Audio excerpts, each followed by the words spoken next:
Dear learners, welcome back again in our today's session. So as you can see that we are going to discuss about current status of inclusive education in India.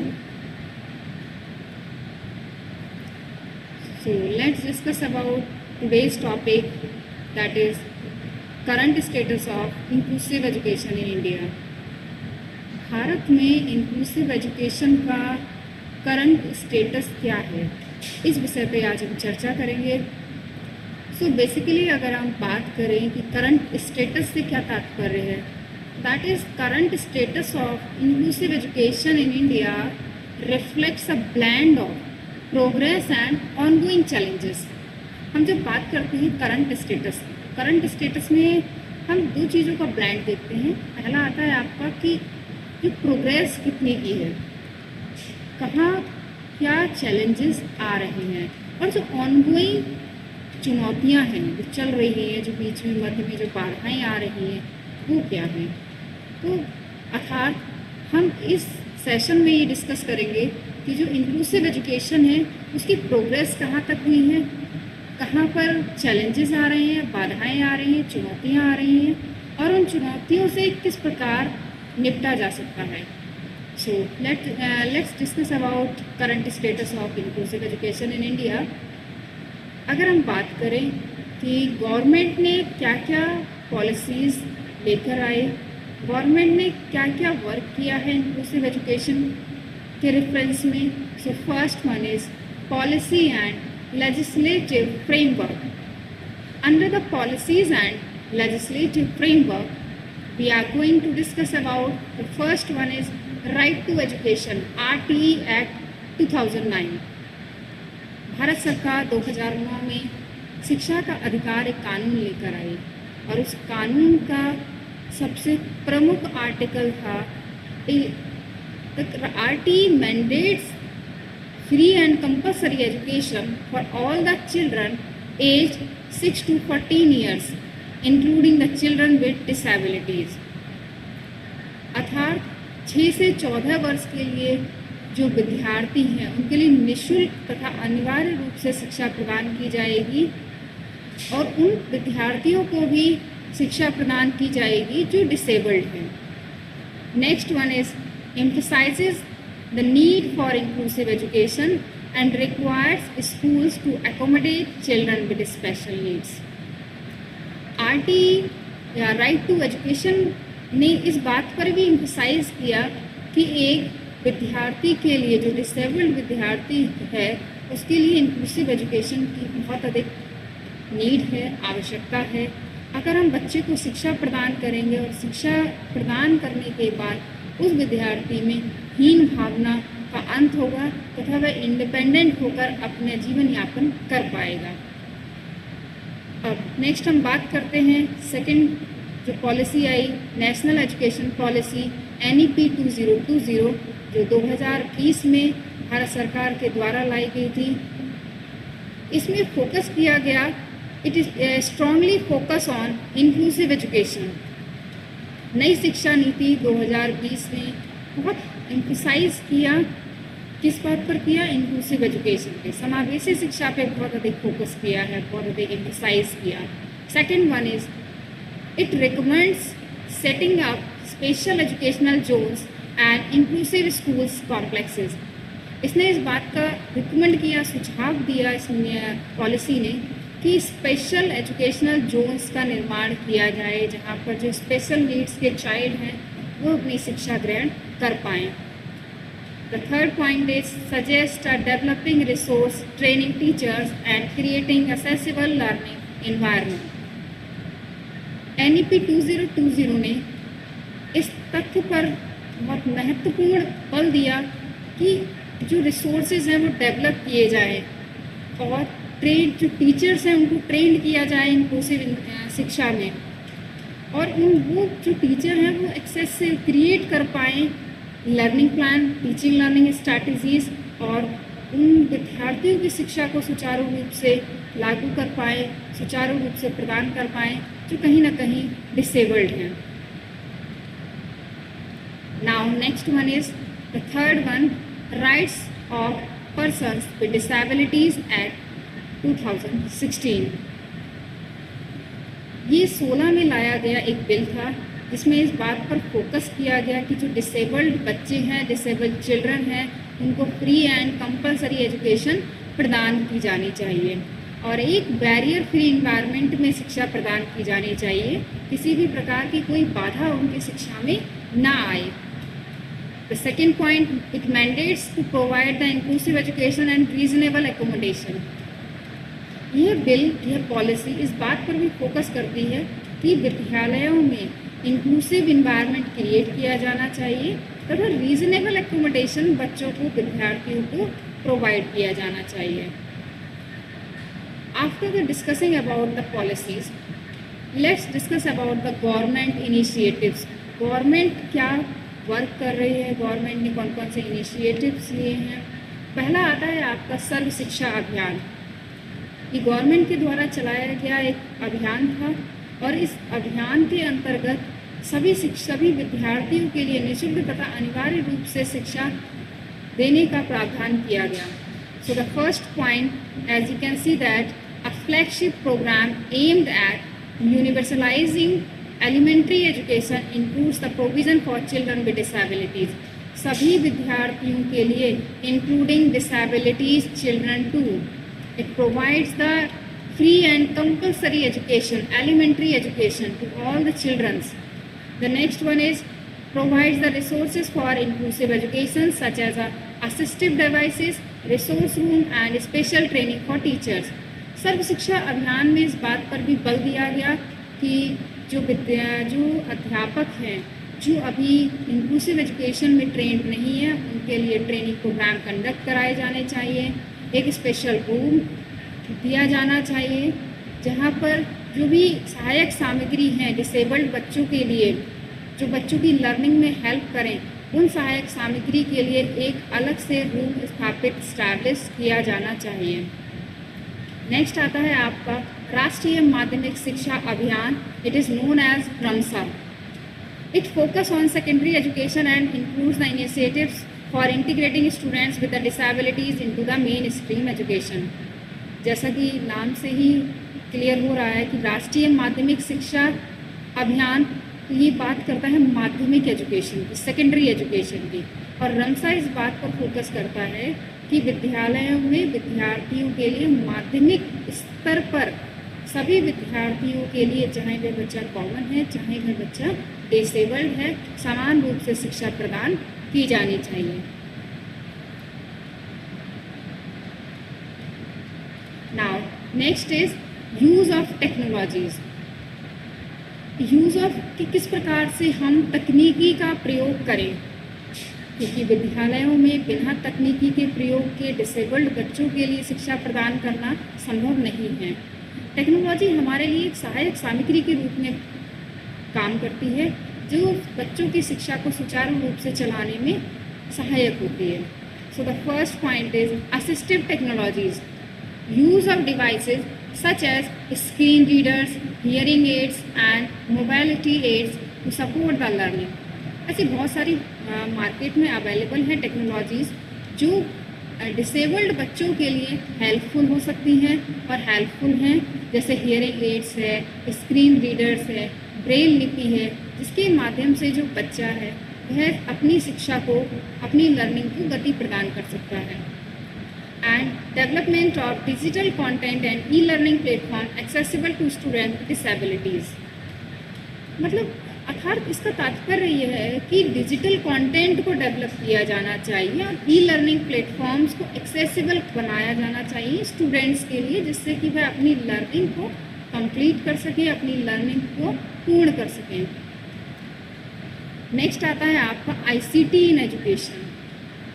ICT in education that means integration of information and communication technologies to create a inclusive learning environment. Integrate किया जाना चाहिए ICT को education में, जिससे learning environment को better बनाया जा सके। बहुत सारे विद्यालय हैं, महाविद्यालय हैं जहाँ पर आईसीटी को इंटीग्रेट किया गया है लर्निंग के साथ, एजुकेशन के साथ, जिसके थ्रू एजुकेशन को सुचारू रूप से गति प्रदान की जा रही है। नेक्स्ट आता है आपका government initiatives like the digital India campaign aim to enhance the digital infrastructure in schools. Governments ने ऐसे बहुत सारे डिजिटल इनिशिएटिव्स लिए like digital India. Digital India एक मोटो है गवर्नमेंट ऑफ इंडिया की तरफ से दिया हुआ, जिसका तात्पर्य है कि सभी विद्यालयों को डिजिटली कन्वर्ट किया जाएगा, जिससे सभी के लिए शिक्षा एक्सेसिबल हो सके, चाहे वो बच्चा कॉमन हो चाहे वो बच्चा डिसेबल्ड हो। Now next let's discuss about the inclusive curriculum and assessment. किस प्रकार का करिकुलम होना चाहिए विद्यालय में? अगर एक बच्चा डिसेबल्ड है, अगर क्लासरूम का एनवायरनमेंट इंक्लूसिव है, इंक्लूसिव शिक्षा में, इंक्लूसिव विद्यालय में किस प्रकार का करिकुलम डिज़ाइन होना चाहिए, किस प्रकार का करिकुलम हमें बच्चों को प्रोवाइड करना चाहिए।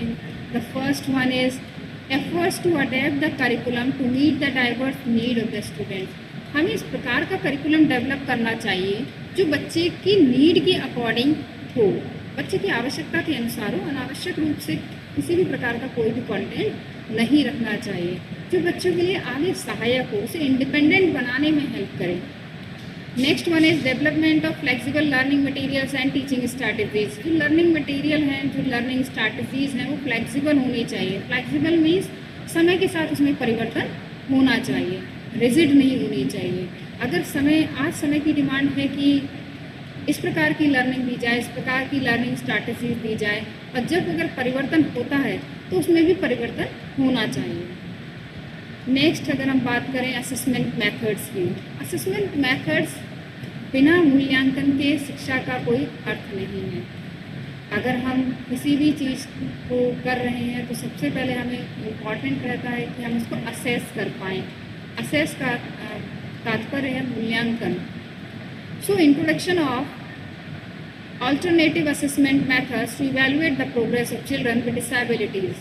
हम इस प्रकार की मेथड्स को डेवलप करना है, इस प्रकार की टेक्निक्स को डेवलप करना है जिससे बच्चे की लर्निंग को हम असेस कर पाएँ। जो बच्चा डिसेबल्ड है हम उसकी लर्निंग को असेस कर पाएँ। नेक्स्ट आता है आपका use of continuous and comprehensive evaluation to provide a holistic assessment. हमें CCE के कंसेप्ट को इंक्लूसिव एजुकेशन शिक्षा में अपनाना चाहिए। इंक्लूसिव एजुकेशन में अगर हम CCE कंसेप्ट को अपनाएंगे, इससे क्या होगा, इससे हम बच्चे की कॉन्टीन्यूस कॉम्प्रिहेंसिव इवैल्यूएशन कर पाएंगे। लगातार बच्चे में किस प्रकार का बदलाव आ रहा है, किस प्रकार का परिवर्तन आ रहा है और किस प्रकार की बच्चा प्रोग्रेस कर पा रहा है, इस बात का हम अंदाज़ा, इस बात का हम असेस कर पाएंगे through the CCE pattern. Now, next one is infrastructure and resources। Infrastructure and resources की अगर हम बात करें, so the first one is accessible infrastructure। Infrastructure should be very accessible to all the students, चाहे वह बच्चा disabled है या common बच्चा है। That means constructions of ramps, accessible toilets and sensory rooms in schools में रैम्प्स होने चाहिए, जिससे कि जो बच्चा व्हील चेयर का यूज़ कर रहा है, व्हील चेयर का प्रयोग कर रहा है, तो बच्चा आसानी से अपने डेस्टिनेशन है जैसे क्लासरूम है और अदर जगह है, लाइब्रेरी है, वहाँ पे आराम से जा सके, उससे कोई असुविधा ना हो। Next is efforts to make the classroom and school premises accessible to all the students. हमें ये ध्यान रखना है कि जो विद्यालयों में जो क्लासरूम है, जो स्कूल प्रीमिसिव है, वो सभी के लिए एक्सेसिबल हो। Next is resource centres.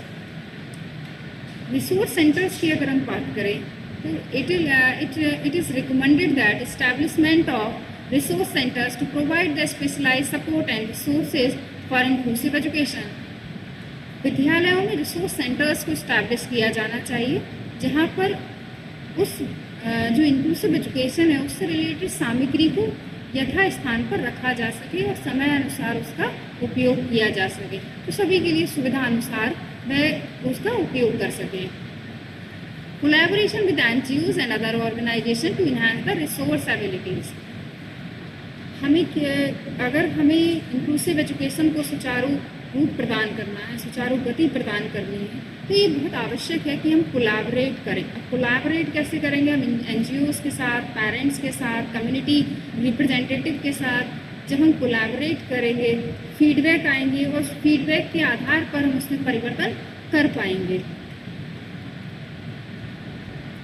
Now next one is community and parental involvement. अगर हम बात करें कम्युनिटी एंड पेरेंटल इन्वॉल्वमेंट की, इससे पहले लेक्चर में भी हमने इस बात पर फोकस किया था कि हमें कम्युनिटी और पेरेंट का इन्वॉल्वमेंट करना है इंक्लूसिव एजुकेशन को अगर हम सुचारू रूप से चलाना चाहते हैं। So the first one is awareness campaigns, to conduct awareness campaign among the parents, community, stakeholders, etc. So campaigns to raise the awareness about the importance of inclusive education. Inclusive education कितना आवश्यक है, उसकी importance क्या है, उसका महत्व क्या है, इस बात से पेरेंट्स को, कम्युनिटी को अवेयर कराने के लिए समय समय पर अवेयरनेस प्रोग्राम को कंडक्ट करना चाहिए। The second one is workshop and training session for parents and community members. Time to time workshop है, ट्रेनिंग सेशंस हैं, ये प्रोवाइड करने चाहिए पेरेंट्स के लिए और कम्युनिटी मेंबर्स के लिए। नेक्स्ट आता है parental engagement. Parental engagement, active involvement of parents in the education process. हमें पेरेंट्स का एक्टिव एंगेजमेंट करना होगा अगर हमें इंक्लूसिव एजुकेशन को एक सुचारू गति प्रदान करनी है। हम पेरेंट्स को एंगेज करें, पेरेंट्स को इन्वॉल्व करें इंक्लूसिव एजुकेशन में। बच्चे की जो प्रोग्रेस है, हम उस प्रोग्रेस से उन पेरेंट्स को अवगत कराएं, जिससे कि वह जो इंस्ट्रक्शंस टीचर्स के द्वारा दिए जा रहे हैं उस बच्चे की लर्निंग को लेकर वह उन्हें फॉलो कर पाएँ और बच्चे की जो लर्निंग है वो उचित ढंग से हो सके। नेक्स्ट आता है आपका encouraging parents to participate in school activities and decision making process. हमें पेरेंट्स को इंकरेज करना है कि जो स्कूल एक्टिविटीज़ हैं वो उसमें पार्टिसिपेट करें और डिसीजन मेकिंग में अपना अहम रोल प्ले करें। चलिए अब हम बात करते हैं challenges and areas for improvement. कौन कौन से चैलेंजेस हैं और उसके एरियाज़ क्या हैं इम्प्रूवमेंट के, ये हमने पहले भी डिस्कस किया है, लेकिन फिर वापस से इसको डिस्कस करते हैं कि क्या क्या चैलेंजेस हैं और क्या क्या एरियाज़ हैं इम्प्रूवमेंट के, सुधार के। So the first one is resource. अगर हम बात करें रिसोर्स की तो limited financial and human resources to fully implement inclusive education. बहुत लिमिटेड रिसोर्स प्राप्त हो रहा है गवर्नमेंट की साइड से। वो पर्याप्त मात्रा में जो हमें रिसोर्सेज चाहिए, जो हमें फंड चाहिए इंक्लूसिव एजुकेशन को और बेहतर बनाने के लिए, वो हमें नहीं प्राप्त हो पा रहा है। अब हमारे लिए उसका इम्प्रूव क्या करेंगे? So we need for a more specialised teachers and support staff. हमारे लिए आवश्यकता है कि हम और जो स्पेशलाइज्ड टीचर्स हैं उनकी आवश्यकता है और सपोर्टिंग स्टाफ की आवश्यकता है। नेक्स्ट आता है attitudinal barriers, societal attitude and misconceptions about the disabilities. अभी सोसाइटी ने, पेरेंट्स ने और बहुत मिसकंसेप्शन बना रखा है डिसेबल्ड बच्चों के प्रति, डिसेबल्ड विद्यार्थियों के प्रति। इस कंसेप्शन को, इस परसेप्शन को कहीं ना कहीं बदलना पड़ेगा। अगर इस एटीट्यूड को नहीं बदलेंगे तो शिक्षा प्रदान करना असंभव है। तो आवश्यकता है कि इस परसेप्शन को चेंज किया जाए। Next is need for continuous advocacy and sensitisation efforts. ये बहुत आवश्यक है कि कॉन्टीन्यूस एडवोकेसी और सेंसिटाइजेशन एफर्ट्स किए जाने चाहिए। The next one is implementation gaps, inconsistent implementation of policies across the different regions. अभी जो पॉलिसीज़ हैं बहुत सारी, उसको इम्प्लीमेंट ठीक से नहीं किया जा रहा है।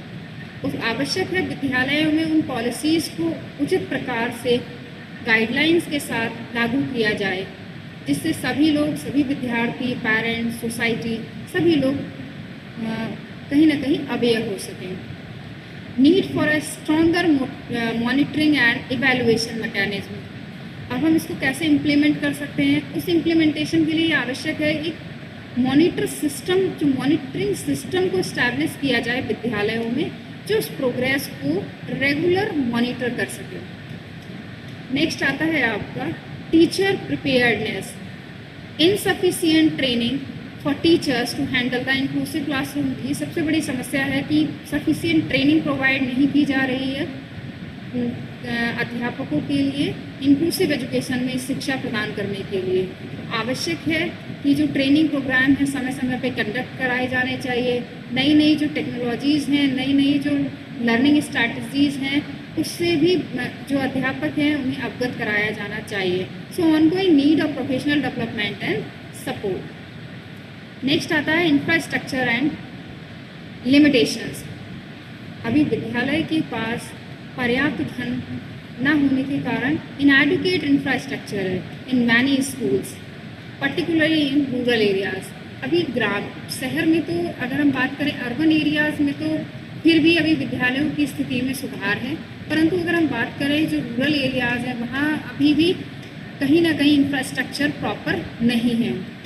आवश्यक है कि जो इंफ्रास्ट्रक्चर है उसे एक्सेसिबल बनाया जाना चाहिए और इंफ्रास्ट्रक्चर में सुधार किया जाना चाहिए। बिना इंफ्रास्ट्रक्चर में सुधार के ये कहीं ना कहीं पॉसिबल नहीं है कि शिक्षा प्रदान की जा सके। नेक्स्ट आता है फ्यूचर डायरेक्शन। फ्यूचर डायरेक्शन कि कैसे हम इसको और अच्छे से और ठीक ढंग से उचित प्रकार से गति प्रदान कर सकते हैं, उसके लिए कुछ फ्यूचर डायरेक्शंस हैं। The first one is policy enhancement, continuous review and enhancement of policies to address the emerging needs. जो वर्तमान में नई नई आवश्यकताएं बढ़ रही हैं डिसेबल्ड स्टूडेंट्स की, इसके लिए आवश्यक है कि पॉलिसीज़ को टाइम टू टाइम रिव्यू किया जाए, उसमें चेंजेस किए जाएं, परिवर्तन किया जाए और उसके अकॉर्डिंग उसमें परिवर्तन हो। The next one is capacity building, scaling up teachers training and capacity building programmes. समय समय पर टीचर्स के लिए, अध्यापकों के लिए कैपेसिटी बिल्डिंग प्रोग्राम कंडक्ट कराने चाहिए। And developing a specialised training modules for inclusive education, और इंक्लूसिव एजुकेशन के लिए स्पेशलाइज्ड ट्रेनिंग मॉड्यूल्स को डेवलप किया जाना चाहिए। नेक्स्ट आता है technology integration, that means technology to create a inclusive learning environment. अगर हम इंटीग्रेट करके टेक्नोलॉजी को इंटीग्रेट करेंगे एजुकेशन से तो लर्निंग हमारी बेटर होगी। जो विद्यार्थी है, डिसेबल्ड विद्यार्थी है, वो लर्निंग उचित प्रकार से कर पाएगा, उसकी शिक्षा की प्रोग्रेस बेटर होगी। Next, expanding access to assistive technologies and digital resources. हम बच्चे के लिए, विद्यार्थी के लिए जो डिसेबल्ड है उसके लिए डिजिटल रिसोर्सेज उपलब्ध कराएं, जिस प्रकार के डिजिटल रिसोर्सेज की विद्यार्थी के लिए नीड है। नेक्स्ट आता है community engagement. Community engagement that means a depending community and parental environment in the education process.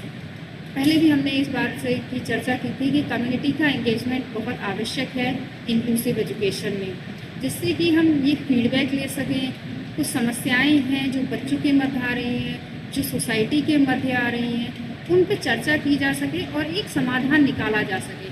So depending the community and parental involvement in the educational process and promoting inclusive practices through the community based initiative. Next आता है research and innovation, encouraging the research on best practices and innovative models for inclusive education.